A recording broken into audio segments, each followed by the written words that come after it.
Okay, welcome to our new step-by-step science series where we make you the scientist. We want you to develop a love of science by doing science. There are many fun and easy science experiments that will teach you the basics of chemistry and physics. All of these experiments can be done in your home, in your classroom, or really just about anywhere.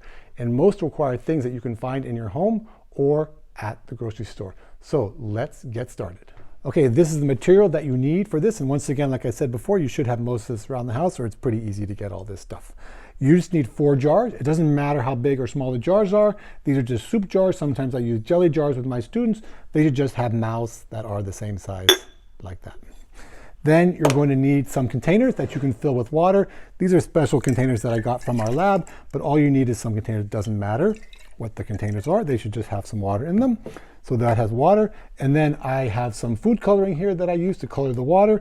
And then I have some salt. This is just plain old table salt. Okay, so that's everything you need. Oh yeah, and you also need some cards. These are just plain old paper index cards. All right, the first step that you're going to do is you're going to make up the solutions.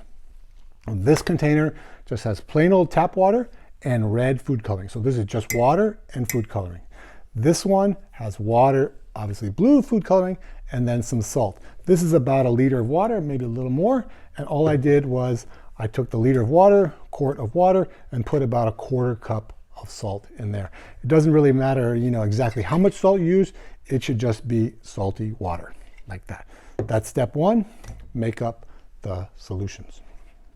Okay, for step 2, what we're going to do is we're going to fill 2 jars all the way to the top with the red water and 2 jars with the blue water. So I have a tray here just in case I spill. If you're doing this with kids, it gets a little messy, but of course that's part of the fun of the whole thing. And of course, it's just water, food coloring, and salt. So there's nothing dangerous, nothing that can really hurt you. You want to fill the jars all the way up to the top, and maybe it runs over a little bit. That's not a problem. You want to have them all the way up, excuse me, to the top. Just like that. And that is the plain water. Then we're going to take the other jar that has the salt water in it, and of course we're going to fill the other 2 jars just like that. There's 1 and there's 2. Pretty simple. It's fun for kids to do that. They like to spill a little bit. Okay, and there you go. There you got the jars filled. And then the next thing is you're going to take your index cards. Once again, these are just plain paper index cards. Sometimes I have plastic cards depending on which jars I'm using. But I just take the card. I'm going to take 1 card and put it on a jar with the blue water. And I'm going to take another card and put it on the jar with the red water, just like that. Okay, you just want to put it on there, make sure it's in full contact with the mouth of the jar, and then you should be able just very carefully but very simply to just take the jar without putting your hand on the card and turn the card over, and voila, the water stays in the jar with the card on there. Now I did say this is about density, but of course now you could, if you want to talk to why does the water stay in the jar, and also has to do with air pressure.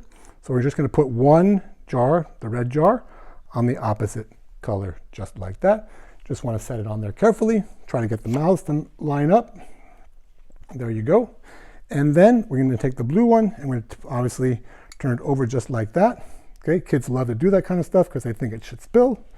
And there you go. And you have the mouths of the jars lined up like that. Okay, the next step, of course, is to carefully remove the cards without moving the jars and spilling the water. Now, before you do that, it's a good idea to ask your students or whoever you're doing this for to predict ahead of time what's going to happen when you remove each of the cards. You might want to remind them that here we have water with salt, and we might want to remind them here we have water with just plain water and food coloring, no salt in there, and you can talk about the density or how you can introduce the idea that what's going to happen, you have opposite water stacked on each other when you remove the cards. Okay, so you can predict, have them write it down, draw a picture, all that kind of stuff, and then you just want to carefully remove the cards. Hand on one, remove the other card, and you just carefully do that, figure out the best way for you to do that, and you can see that in that case we get that.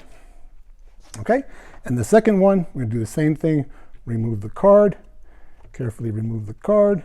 Paper cards are getting a little soft. In this case, remove this one slowly, and you'll notice that voila, they mix like that. Oops, see, it's gone off a little bit, but there you go. You can see they mix just like that. Okay? Now, of course, the next thing you want to talk about is why did they do that? Why, when we had the blue water, the salty water on the bottom, did they not mix? We had the red water on the top. And in this case over here, when we started with the blue water on the top, which was the salty water, and the red water on the bottom, why did it mix? Of course, it has to do with the density of the water.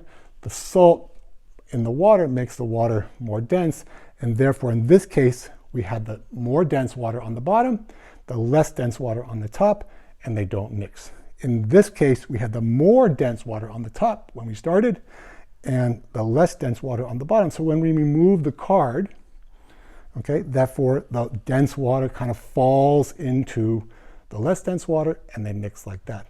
There are other situations you can ask your students or your kids, well, where do we see this in other places? Well, an obvious place we see this is when we have water and oil. So here I have just plain sunflower oil, vegetable oil. I don't have anything in here, but I'm going to put some of this water in here like this. And you can see that when I pour the oil into it, all right, of course, you can talk about why they do or don't mix, but you'll notice also that the oil stays on the top like that. Looks very pretty, and you can talk about why don't they mix and why does the oil stay on the top and the water stay on the bottom. Of course, it has to do with the density. The density of the oil is less than water. And you can look up what is the density of water and what is the density of oil. Okay, so there's a bunch of different things that you can lead into with this experiment, not just density of the water and the salt, but different things having to do with oil and water, the density of water, and the density of different solutions. So there you go. I hope you found that experiment helpful and fun, and you can do that with your kids. I'm sure they'll love doing that. If you did enjoy that, please do all of the following 4 things. Subscribe to my channel, Step by Step Science. Get all my excellent physics, chemistry, and math videos. Also, you should subscribe, click the notifications bell, give me a thumbs up, leave me a comment, and you can find a copy of a full write-up and a lab sheet that you can use with your students at my Teachers Pay Teachers store for free. You can get that, and the link is in the description below. Thank you very much for watching. We'll see you in the next video.